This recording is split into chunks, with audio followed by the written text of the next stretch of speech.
Mm, Bueno, compañeros, entonces en esta oportunidad eh, voy a hablar sobre la historia universal de la administración pública en Colombia y para esto quiero hacer un recuento histórico de lo que es la administración pública en Colombia. Principalmente quiero iniciar por los temas de lo público. Lo público hace es referencia. moral, es, Lo público es el escenario del encuentro simbólico de los ciudadanos y las ciudadanas en las sociedades fragmentadas que atravesan por diferentes vectores de desintegración. De suerte que para entender la importancia y la emergencia de lo público en el contexto de la administración pública, es importante resaltar las categorías de la filosofía, la política, la jurídica y las ciencias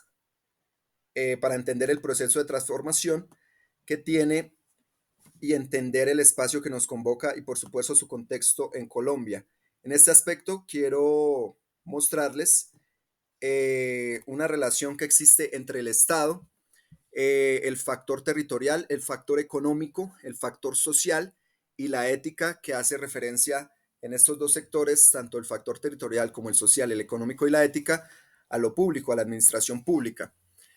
En este proceso existe una esfera que es una esfera pública que está relacionada a su vez con la esfera privada y con la esfera gubernamental. La esfera gubernamental es esa esfera que encierra tanto la administración pública como la administración privada, empresarial, comercial y el Estado, dentro del Estado.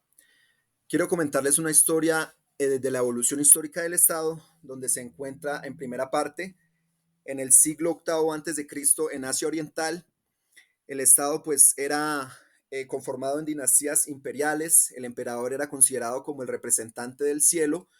de los años 3100 antes de Cristo a 332 de antes de Cristo estaba el antiguo Egipto, donde el Estado era considerado como esa organización social, política y esa relación entre lo soberano y la divinidad. Posteriormente, entre los años 1200 antes de Cristo a 146 antes de Cristo, encontramos que para Grecia el Estado era considerado como la ciudad de Estado, la polis, el progreso político, administrativo, existía una división de la sociedad en cuatro clases. Igualmente, posteriormente, si nos adentramos un poco a Roma, entre los años 753 antes de Cristo y a 476 después de Cristo, tenemos que existía en Roma una diversidad de gobiernos de la monarquía y de la república entre el imperio. Posteriormente, para ir acercándonos a la actualidad, de los años 476 después de Cristo a 1493 después de Cristo, en la Edad Media prevalecieron el feudalismo, la iglesia, el emperador, el rey, se empezó a considerar una sola autoridad, para posteriormente adentrarnos a lo que hoy en el siglo XIV y XV, que es lo más reciente de la actualidad en el Estado moderno, el Estado está por encima de la iglesia, que como ustedes saben jugó un papel determinante, la nivelación de diferencias entre las clases, los ciudadanos, la igualdad jurídica, la comunidad nacional organizada, el orden jurídico para regular esta regulación del Estado y persona, o el Estado y la administración. Entre las primeras grandes corrientes del pensamiento administrativo público encontramos que las ciencias camerales, camerales hace referencia, por decirlo así, si nosotros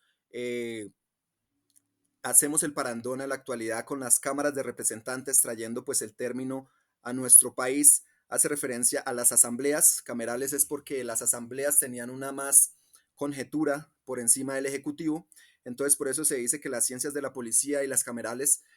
para esa época era una de las primeras manifestaciones que eran sistemáticas, que hacían parte de los orígenes de la administración pública moderna, que era una ciencia denominada como ciencias de la policía, considerada como por muchos una disciplina que se calcula en su nacimiento y desarrollado entre los siglos XVI y XVIII, principalmente en Alemania, Francia y España. Para Michel Foucault, él estima el concepto de la policía como una forma racional de acción del Estado que administra el poder político sobre los hombres, considera como la razón del Estado y su organización administrativa. Para esta época, la policía era fundamental para cuidar los intereses de los ciudadanos. Consiguiendo, prosiguiendo con los antecedentes, encontramos que con el avance e implantación del sistema mercantil se van generando simultáneamente las diferencias de los diversos sectores y las pugnas en el poder. Entre los más considerados para la época encontramos los gremios, que es el proceso de emancipación de las ciudades, que había logrado aunar fuerzas e intereses de los comerciantes, los patronos y los jornaleros contra la opresión para la época del feudalismo, de los señores feudales, situación que empieza en el siglo XV y empieza a modificarse, pues sus intereses ya eran otros. Igualmente, prosiguiendo con el tema, el rey y la iglesia que se negaba a aceptar los cambios radicales en una estructura feudal, de la que era gracias a su enorme riqueza y fundamento de ordenamiento y poder supranacional, entró en contradicción con el poder soberano del rey y el ahora defensor de los intereses financieros de la corona, aliado a los nuevos actores hasta el siglo XVI con la reforma protestante de Lutero. Igualmente, en las ciudades, como otra competencia que surgía entre las mismas ciudades, había unas regulaciones que a veces eran contradictorias, heterogéneas, que se intensificaban entre los enfrentamientos y se debilitaban las autonomías, los burgos, que eran regiones entre los feudos y los comerciantes, que se veían desarrollando como entidades independientes, vieron surgir en ese momento las primeras ideas de leyes, naciones, las lenguas nacionales, aún en las iglesias nacionales, la industria hasta ahora local empieza a circunscribirse como una actividad nacional y leal, proyectándose no a la ciudad ni al señor feudal, sino al rey y a la monarquía de la nación. En este aspecto, los sectores en desarrollo constituidos en el nuevo sistema económico acogieron el beneplácito, la consolidación de un gobierno fuerte, centralizado, que sustituye las múltiples regulaciones locales del Estado Nacional. Igualmente, aquí cabe hacer hincapié en el mercantilismo y el absolutismo que tuvieron en Francia, Inglaterra y Alemania las formas más claras de desarrollo y consolidación, con que las implicaciones para la organización estatal y la administración pública, que fueron pues implicaciones realmente trascendentales, fueron los rasgos de la administración de la época, permiten pues la racionalización. El mercantilismo, como ustedes ya lo saben, fundamentalmente sus principios económicos se encontraban en la base del sistema estatal nacional en crecimiento. Después de haber logrado romper una estructura del feudalismo que impedía el libre intercambio, los principales objetivos del mercantilismo fueron la consolidación de los mercados internos, el logro de un excedente de las exportaciones, los productos que exportaban, sobre las importaciones, la producción en términos de bienes con el fin de maximizar las riquezas de la nación como requisito para fortalecer el poder del Estado. Igualmente, en esta época en Francia, Luis XIV apoyó a su ministro Colbert y en su atención de la industria de su producción, ejerciendo una dirección y control. En 1661 se crea el Contralor General de las Finanzas y con ello la institución de la policía. Ello trajo consigo la asunción de una serie de responsabilidades antes estaban en cabeza de la iglesia para posteriormente hacer una redistribución. El cameralismo, como ya les hacía mención, hace referencia a un símbolo de total intervención del Estado en los asuntos de la sociedad a través de estas asambleas. Una creciente intervención del Estado durante el cameralismo se explica a través del sistema económico naciente. La Cámara se había convertido en el centro de la administración de los asuntos estatales, como ya les hice referencia a la Cámara, haciendo referencia a esa asamblea, traído haciendo la analogía con Colombia, la Cámara de Representantes, por ejemplo, cuyos miembros de los cameralistas estaban organizados de manera colegiada, desempeñaban sus actividades en todo el cuerpo estatal e hicieron la policía su principal actividad. La policía se convierte en ese instrumento de los monarcas que sirve para implementar tanto sus fines políticos como las actividades administrativas. El concepto de policía principalmente transcurre desde Francia, que adquiere un significado fundamentalmente técnico que está orientado a la defensa de las instituciones, que frente a la fuerza estatal propendían por esa conservación y esa reconquista de los antiguos privilegios. En este sentido, se esforzaba por la seguridad y tranquilidad del rey y los súbditos. En Alemania, la policía garantizaba no solamente la presencia o la autoridad del monarca frente a los poderes tradicionales, sino ese instrumento de intervención entre todos los sectores de la vida en la sociedad. La policía se centraba en todas las múltiples acciones del Estado asumidas por la administración pública, a excepción de la justicia, la guerra y la hacienda, que eran otros temas pues diferentes que no le hacían referencia a la policía. El ámbito del desarrollo, de crecimiento y la consolidación de la policía, la supremacía del poder territorial, los principios alemanes y las nuevas formas de relación social impuestas por las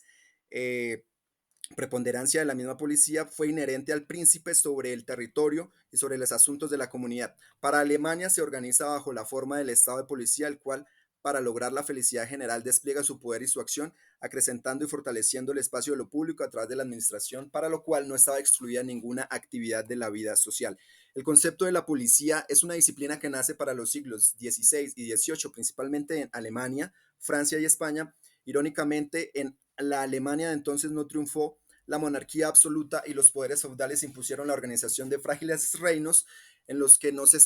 la centralización estuvo ausente, lo que hace pensar que los contemporáneos sobre la paradoja de que fueron esencialmente alemanes sus autores, lo que ellos entienden por policía no es una institución o un mecanismo que funciona dentro del Estado, sino una tecnología gubernamental característica del Estado, objetivos donde interviene el Estado. Para Michel Foucault, otro gran pensador en el aspecto, considera que el ambiente teórico en el cual se escribió esta obra está ligado a los debates sobre la razón del Estado, la organización administrativa del mismo, toda vez que Meillen nos ilustra sobre tres puntos. El primero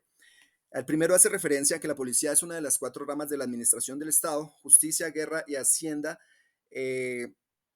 lo abarca todo, se extiende dentro de las condiciones de la gente, de todo lo que se hace, emprenden y en campo. Su campo abarca la justicia, las finanzas y el ejército. El segundo aspecto hace referencia a que la policía incluye todo, pero desde un punto de vista extremadamente particular. Los hombres y las cosas son visualizados tanto como sus relaciones. Los hombres coexisten en un territorio, sus relaciones con la propiedad, lo que producen enfermedades y accidentes que puedan sobrevenirles. Lo que busca en conclusión la policía es buscar que los hombres estén vivos, activos y productivos, que ejerzan una producción. Finalmente, el tercer aspecto es una intervención totalitaria del Estado en la vida del hombre que tiene dos finalidades. La primera se dirige hacia lo que produce la ciudad, adorna, forma y esplendor, y la segunda, la policía fomenta el trabajo, las relaciones, intercambio y la ayuda mutua entre los hombres.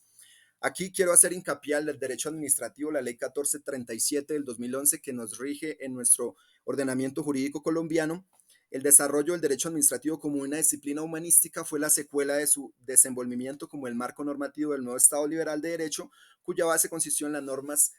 de las actividades administrativas que se restringieron solamente en las tareas traducidas a la aplicación de la ley, para nuestro caso la 1437. El bienestar social no solo es el objeto existencial de la administración pública, sino la fuente de su legitimidad científica, una herencia que a pesar del liberalismo del Estado de Derecho fue recuperada por el Estado Social de Derecho, que es el que enuncia la Constitución de 1991.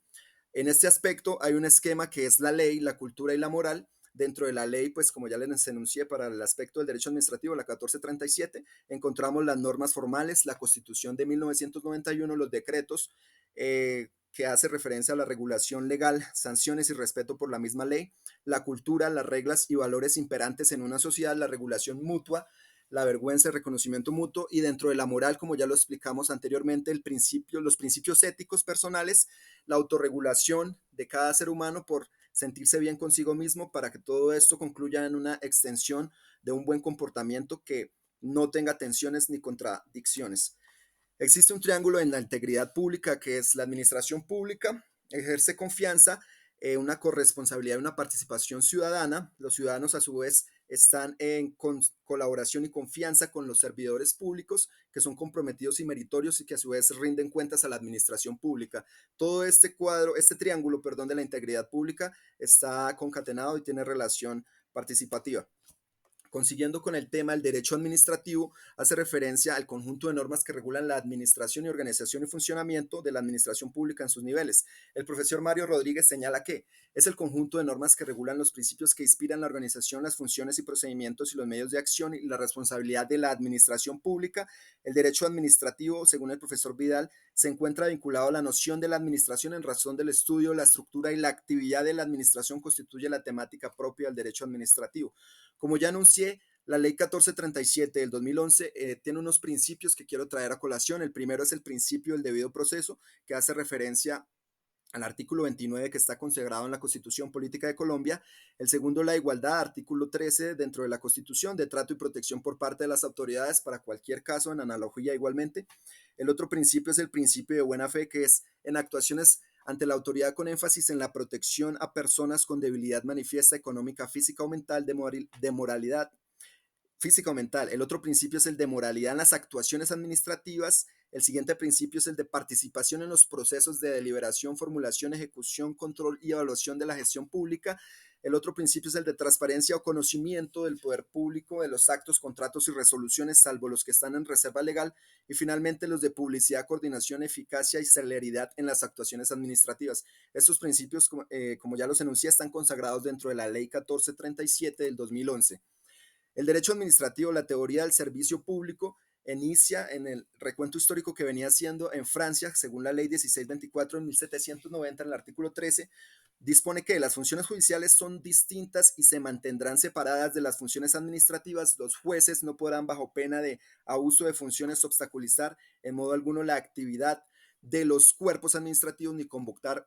ante sí a los administrados por causa de sus funciones. Posteriormente se señaló que el Estado tenía una sola personalidad jurídica, pero realiza actos de autoridad, poder y actos de gestión para señalar que los primeros eran competencia de la jurisdicción contenciosa, mientras que los segundos eran competencia de la jurisdicción ordinaria. Cabe señalar acá la diferencia que existe entre la jurisdicción contencioso administrativa y la jurisdicción ordinaria. La teoría del servicio público como elemento diferenciador. El profesor Jorge Bedel señala un caso como un caso de sentencia. Una niña de corta edad, Agnes Blanco, se llamaba ella, había sido herida por una vagoneta que circulaba entre dos edificios de la fábrica de tabacos Burdeos. Planteada ante el Tribunal Civil la cuestión del conflicto de competencia, se somete ante el Tribunal de Conflictos la cuestión de determinar si la acción indemnizatoria entablada por el padre de la niña debía ser entendida por los tribunales judiciales administrativos. El Tribunal de Conflictos se pronunció por la competencia en sentencia del 8 de febrero de 1873, decreto 1873-317. Para la conclusión del dicho fallo, en la decisión anota el profesor Beidel que se subraya fundamentalmente que los daños habían sido producidos por los actos de un servicio público, por la cual, teniendo en cuenta esta relación con el servicio público, se imponía la competencia del juez administrativo. O sea, la conclusión del caso anterior era que era competencia del juez administrativo y empezó siendo planteada en un tribunal civil. Siguiendo con el tema, los conceptos fundantes del derecho administrativo son cuatro, que encontramos: la separación de los poderes, como ya ustedes saben, rama ejecutiva, legislativa, judicial; la segunda, la prevalencia del interés general sobre el particular; la tercera, que es la noción del servicio público; y la cuarta, las potestades públicas y las prerrogativas. Dentro de la evolución del pensamiento de la administración pública, no es posible abordar el pensamiento de la administración pública desde una sola perspectiva, ni solo con una base en los mejores representantes o autores mundialmente reconocidos. Es necesario conocer el contexto que le ha servido de trasfondo para su desarrollo. Por ello, se revisará el tema de la evolución del pensamiento administrativo público, teniendo presente el desarrollo histórico-intelectual de la administración pública en Francia, España, Alemania, Italia, Reino Unido, Europa y Estados Unidos. Para el marco general de la administración pública en Estados, haciendo un recuento universal, en los Estados Unidos de América surge la administración pública con movimientos de diversa índole, pero se caracteriza por su acento en la relación político-administrativa, aunque se han realizado diferentes rupturas y han abierto nuevos caminos. El primero, el gobierno en acción de Ricardo Hubel Berrons. El objetivo consiste en destacar la importancia del estudio del Ejecutivo a partir de su posición histórica con el Legislativo. El segundo aspecto: al separarse del Estado y la sociedad, la clase capitalista proclama los derechos del hombre y se define el espacio que les corresponde, es decir, la sociedad civil considera que la función del Estado es reproducir y salvaguardar estos derechos. Finalmente, en este contexto, el autor expone la forma como se presentó la relación del poder entre el Ejecutivo, el Legislativo y los partidos políticos, y la clase capitalista entre los gobiernos parlamentarios, congregacional y presidencial, y las implicaciones que tienen en la administración pública. Dentro del tema de la administración pública, Leonard White menciona: la administración pública es la administración del hombre y de los materiales para realizar los propósitos del Estado, lo que implica una visión empresarial más que lo formal y legal. Y en segundo término, el objeto de la administración pública es la utilización más eficiente de los recursos puestos a disposición de las funciones y los empleados. En este mismo aspecto, Leonard White afirma que el surgimiento de la administración trata los antecedentes de las instituciones administrativas de Estados Unidos, afirmando que evidentemente provienen de la Gran Bretaña y la influencia que tiene dentro del mismo. Posteriormente realiza una disquisición sobre la demanda cada vez mayor de la intervención del Estado por medio de la administración en los aspectos sociales y económicos. Por lo tanto, plantea las opciones de aplicación de la escuela de laissez-faire, laissez-passer, que es, como ustedes saben, ya dejar hacer, dejar pasar, y la intervencionista, describiendo los problemas que tiene que enfrentar los funcionarios, los vinculados a la burocracia moderna y en general al Estado democrático. Otro autor, que es Frank Goodman, afirma que la política de la administración, en la cual comienza con el análisis de la administración pública con base en los tres tipos de autoridad que llevan a cabo la voluntad del Estado. En primer lugar, las autoridades que aplican la ley. En estos casos concretos son las autoridades judiciales, en primer lugar, que es el juez, en este caso el juez de la República. El segundo lugar Son las autoridades encargadas de supervisar que se cumpla la voluntad del Estado, que se suelen llamar las autoridades ejecutivas, en este caso nuestros gobernantes, alcaldes, gobernadores y presidente, y finalmente las autoridades que tienen las actividades científicas, técnicas y comerciales del gobierno se conocen como las autoridades administrativas. Omar Guerrero de Estados Unidos también presenta una visión panorámica del desarrollo institucional y académico de la administración pública en Estados Unidos y describe sobre la manera que, como a principios del siglo pasado, se constituyeron entidades gubernamentales y privadas con miras a atender diferentes campos de la administración pública que defienden las tendencias en el estudio de la administración pública, a saber, basadas en el Estado, y la otra corriente gerencial con influencia en la administración privada, que también tiene mucha relación en este aspecto. Woodrow Wilson afirma que la administración pública es el gobierno en acción, es decir, que la administración pública es el gobierno de acción para subrayar la función del Ejecutivo como esa fuerza suprema, actuante y permanente en la decisión estatal, pero la fuerza no se sustrae en la lucha histórica que ha sostenido frente al legislativo. Esta institución del Ejecutivo tiene su origen en el advenimiento de la monarquía absoluta, donde la unidad de mando, la centralización administrativa y la estructura unitaria del poder constituye la base del ejercicio del poder político del monarca, pero las facultades del Ejecutivo moderno se remontan al despotismo oriental, asimiladas a la monarquía absoluta. La administración y el Estado moderno se ha ido transformando gradualmente en una profesión que su tarea ha aumentado en la dificultad, la responsabilidad, la complejidad, hasta que hoy toca todas las ciencias de la química y la mecánica, hasta la psicología, la medicina. Por tanto, se necesita al servicio de los hombres y las mujeres poseedores de tacto ideales con la más alta preparación científica, con una gran capacidad de organización y liderazgo que emplean los mismos juristas, los médicos, contadores y artistas, y al dirigir sus profesiones están formando por sí mismas una profesión suprema con todas las implicaciones consiguientes de semejante línea de progreso sobre sus normas, condiciones, aprendizajes y técnicas. Oliver Sheldon, Filosofía de la Administración. Se dice que el derecho administrativo es aquella parte del derecho público que fija la organización y determina la competencia de las autoridades administrativas e indica los remedios individuales de la violación de sus derechos. Esa definición indica que el tema corresponde al ámbito del derecho y señala su mayor objetivo, que su mayor objetivo es la protección de los derechos privados. El objetivo de la administración pública es la eficiente dirección de los asuntos públicos, como enuncia Frank Goodnow, Corporate Administrative Law. El hecho es que el papel de la administración en el Estado moderno se ve muy afectado por el medio político, la cultura general de la época, como la escuela laissez-faire, laissez-passer, que ya ustedes les enuncié, el dejar hacer, dejar pasar, de la filosofía social que exigía restringir al mínimo las actividades del Estado para limitarlas a la protección externa y a la policía, que creó una situación en la que la administración era de poco alcance y débil operación. Para el siglo XX, el interés en la administración pública tiene su origen en toda una variedad de causas. Una de las más importantes es el aumento repentino del costo del gobierno y la presión a favor de uso de los más eficientes recursos públicos, que es continua, y mientras persistan pues los actuales niveles de impuestos se necesitarán explorar todo el camino para asegurar los máximos resultados en cada gasto. Aquí pues se puede evidenciar el afán que tiene el Estado por imponernos más impuestos para aumentar esos recursos públicos para finalmente gastarlos en el gasto público, valga la redundancia. La política de la administración. Si analizamos la organización de cualquier gobierno concreto, describiremos que existen tres tipos de autoridades en los cuales se dedican a ejecutar la voluntad del Estado.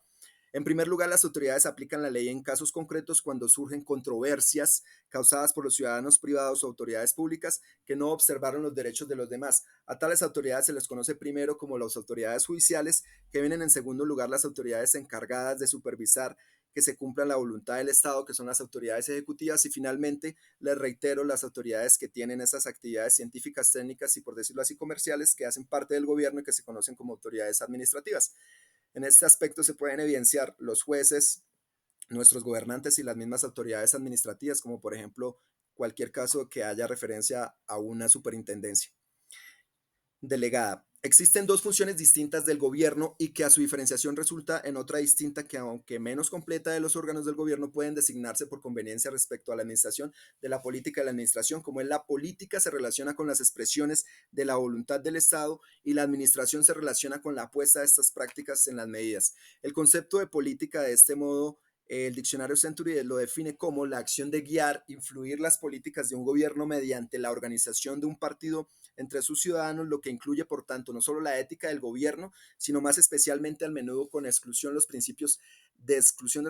éticos, el arte de influir sobre la opinión pública, atraer y conservar a los votantes y obtener la distribución de un patrimonio público en la medida en que la posesión de los cargos pueda depender de las opiniones políticas y o de los servicios políticos de los ciudadanos. Dentro del término de la administración, se ha señalado que es el conjunto de los servicios públicos que son destinados a concurrir a la ejecución del pensamiento del gobierno, a la aplicación de las leyes del interés general. Concretémonos y detallémonos que hace referencia siempre al interés general. El diccionario Century también menciona que es el deber o los deberes del administrador.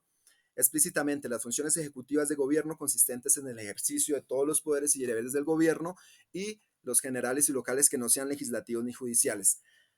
Ambas definiciones subrayan el hecho de que la política tiene que ver con el guiar o influir en la política gubernamental, mientras que la administración tiene que ver con la aplicación de dichas medidas. Son estas funciones las que